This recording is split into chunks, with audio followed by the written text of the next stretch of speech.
Day 23.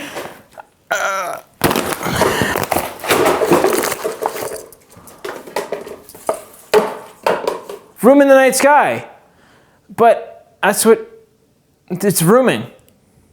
It's what a car noise makes. Russ has been very naughty, and Santa called him out on this. He's forced to play bad Switch games every day until Christmas. If he can survive this task, Santa will change his mind. Can he make it through all of them, and in the end, what will he find? Vroom in the night sky. It looks like a game you fly on scooters. Well, let's find out. Hi, I'm a fairy Cochin. Nice to meet you. Nice to meet you too, I guess. Are you the first time to play this game? 20 seconds in and we already got bad grammar. That's a good sign. Let's start with the tutorial. So you're a magical girl who needs to collect stardust by touching big or small stars floating in the night sky.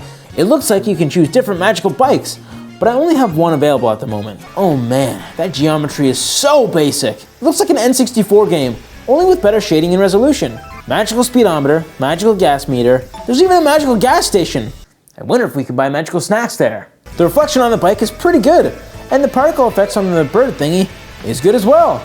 But the shadows on the character are kind of wonky. So it looks like we just fly around through these hoops essentially. Glad to see they copied gameplay mechanics from one of the greatest games of all time. There's a cool rumble effect going on, which actually feels like your engine is running. Moving side to side changes which Joy-Con rumbles, and even revving up your engine changes speed at which they vibrate. To be honest, that's the best part of the game so far. I love my HD rumble. The sound effect from the motor is just annoying though. It's just a constant buzz. The game runs at a pretty solid 60 frames per second, which, I mean, it should. There's not much graphically going on. Is this the magical gate? Looks like it. My hands feel weird now that the Joy-Con stopped rumbling. I kind of liked it. Now that we have some stardust, we can buy another bike. Let's buy this purple number, a magical 90, because 90 is more than 50. Next up is driving school. These are short little stages where you can test out different driving techniques. Whoa, we get to shoot rockets at other magical girls? Get wrecked. She told me off. There could only be one true magical girl, and that's me. I kind of wish that all these stages were merged into one so we didn't have to go through so many menus. Violent vibration settings? Well, that escalated quickly. Let's get on with the main game. Oh wow, the vibration settings weren't lying.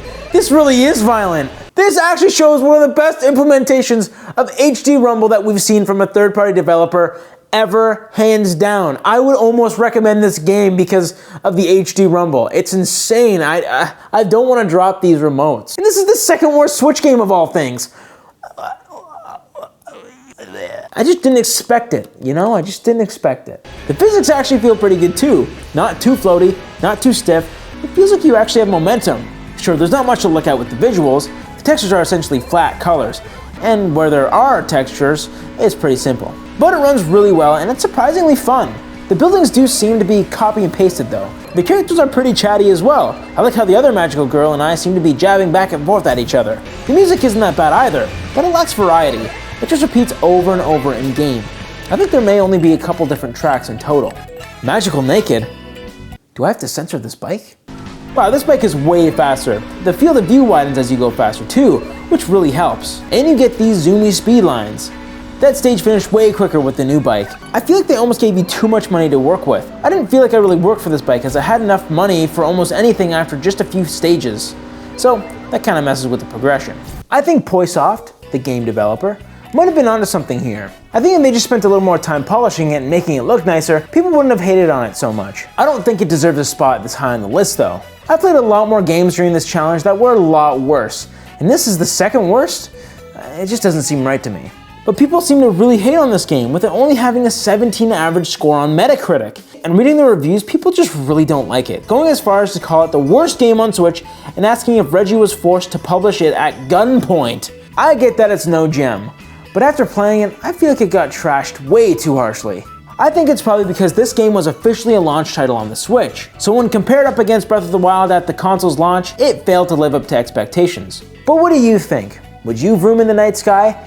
Do you think it was actually as bad as 17 on Metacritic? Let me know in the comments down below, and let me know if you really want your fingers to vibrate from these Joy-Cons. If you like this video, let me know in the comments, and please consider liking and subscribing. I hope to see you in the next one. See you later.